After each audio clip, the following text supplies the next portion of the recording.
다음 키워드 보겠습니다. 네, 전당대회 출마하지 말아라.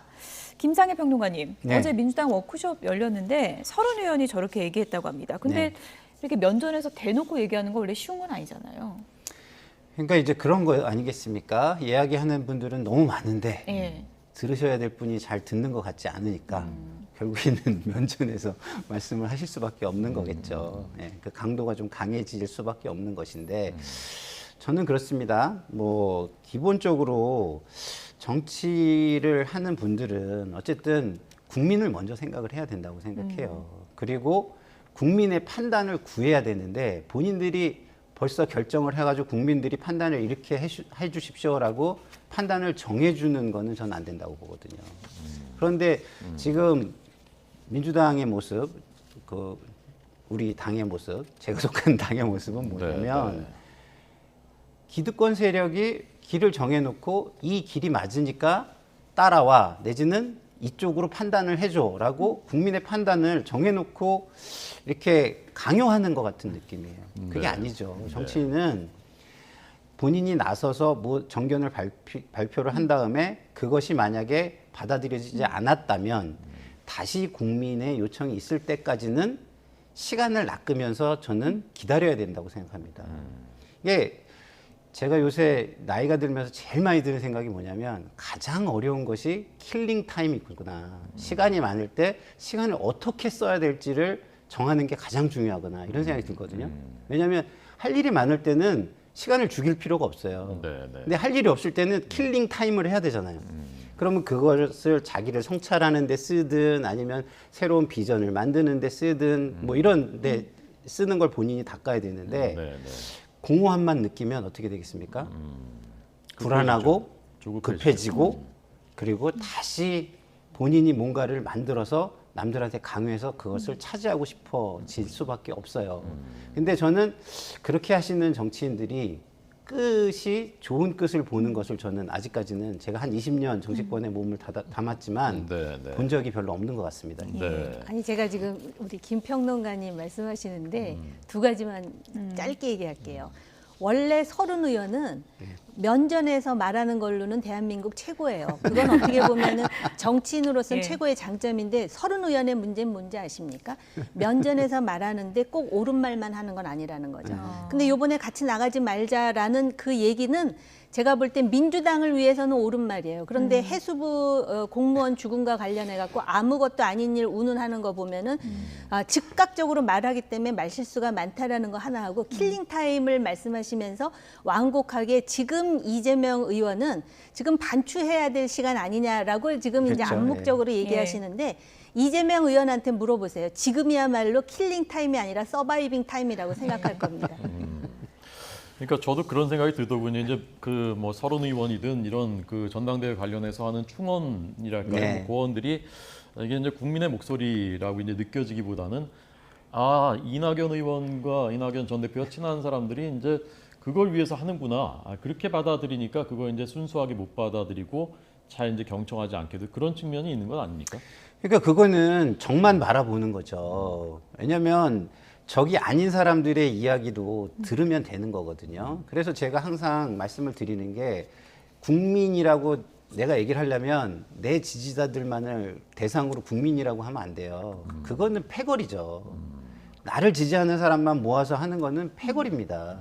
그러면 적어도 내가 국민이라고 얘기를 하려면 특히 정치권에서 국민이라고 말하려면 중도까지는 아우르든가 아니면 반대편의 일부를 아울러야 국민이라고 할 수 있는 거예요. 그러니까 제가 볼 때는 그거는 일부러 좀 칸막이를 쳐놓고 칸막이 밖으로는 일부러 안 보는 것은 아닌가 이렇게 좀 말씀을 드리고 싶습니다.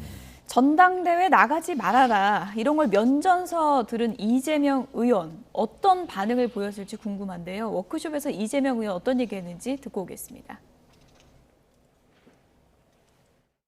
의견을 계속 듣고 있습니다. 제가 아직 어떤 결정을 할 수 있는 상황이 아니기 때문에 우리 의원님들을 포함해서 또 당원들, 우리 국민 여러분들의 의견을 낮은 자세로 열심히 듣고 있는 중입니다.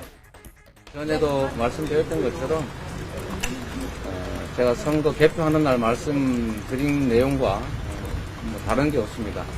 제일 큰 책임은 후보인 저한테 있는 것이죠. 네. 아마 워크숍 이제 들어가면서 그 한 발언인 것 같습니다. 그 티셔츠를 같이 어제 다들 입었던데 아마 들어와서 이제 티셔츠 입고 그런 것 같습니다. 정 의원님은 이재명 의원이 전당대회 당대표로 출마할 것 같습니까? 어떻습니까? 네, 할 것 같아요. 왜냐하면은 그 중국의 고사를 보면은요, 그 엄마가 이제 처형을 당하는 거예요, 가마솥에서. 예. 근데 자식하고 같이 들어갔습니다. 처형을 시키는데. 네. 근데 나중에 죽은 다음에 보니까 그 엄마의 시체가 자식의 시체 위에 있더래요. 뜨거우면 극단적인 상황에서는 그렇게 된다는 거죠. 제가 오전부터 너무 심한 말씀을 드려서 좀 송구하긴 한데요. 네, 네. 무슨 얘기냐면 우리 김상일 평론가님이 국민이 먼저다. 저도 그렇게 생각해요. 예. 그 정치하는 사람은 그런 자세가 필요한데 그렇게 안 되는 것 같다라는 거죠. 내가 먼저라고 생각하고 또 솔직히 이재명 의원 출마할 때 결국 방탄국회 안에 들어가서 보호를 받으려고 하는 거 아니냐 이런 얘기 많이 했잖아요. 그 연장선상에서 당권을 가지고 있을 때와 당권을 가지지 않을 때 얼마나 큰 차이가 있겠습니까? 그리고 막상 여론조사에 보면 1등이에요. 누구도 범접할 수 없는 1등인데 그걸 안 잡겠습니까? 더군다나 자기가 책임은 있다. 그러나 아직 결정을 할 상황이 아니라서 국민과 당원의 의견을 열심히 듣고 있다. 안 나가겠다는 소리 안 하는 거는요. 나갈 거예요.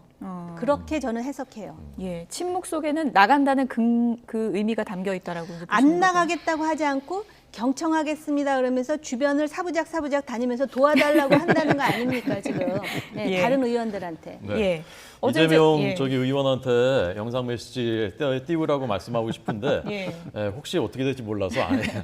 예, 네, 그거는 참겠습니다. 저희가 넘어가겠습니다. 네, 네, 네. 우상호 비대위원장이 그러니까 이게 좋은 거다 이렇게 대놓고 얘기를 해야 된다. 네. 이게 참 좋은 자리다라고 네, 했는데 네. 경청하겠다고 하면서 네. 의견이 바뀔 가능성이 없으면 저런 워크숍은 왜 하는 겁니까? 그러니까 이제 예. 책임지지 않는 책임이죠. 저게 네. 책임지지 않는 책임은 이제 영혼이 없고 진정성이 없는 이야기가 되는 거고 결국에는 나한테는 책임은 없고 권한과 권력만 있다. 뭐 이런 얘기가 되는 건데 저는 이게 그 당에서 많은 젊은 정치인들이 이제는 좀 약간 결기를 가지고 목소리를 내야 된다고 생각을 해요. 조금씩 나오고 있는데 예. 이 정도로 부족합니까? 예, 아직도 좀 약간 강성 지지층의 눈치를 너무 많이 보는 것 같아요. 왜냐하면 그 현실이니까. 현실을 벗어날 수는 없는 거긴 한데 그러면 좀 과감하게 차라리 뭐 박용진 의원이 얘기했지 않습니까? 국민 50%, 당원 50% 하자. 차라리 국민으로 좀 넓혔으면 좋겠어요. 왜냐하면 정당 안에서 권한을 잡는 게 무슨 의미가 있습니까? 정당이라는 것은 결국 집권을 해야 되고 선거에 이겨야 되는 거 아닙니까? 그럼 선거에 이기려면 국민을 떼어놓고 당원들만 가지고 할 수 있나요? 그건 안 되잖아요. 네, 네. 그리고 또 무엇보다 중요한 건 정당은 권력을 잡기 위한 거긴 하지만 무엇을 위해서라는 거를 생각해야 됩니다. 근데 무엇을 위해서는 라는 건 없이 권력만 잡겠다? 그거는 안 되는 거죠. 저는 네. 그런 부분을 좀 우리 지금 민주당이 생각해야 될 때라고 저는 봅니다. 예.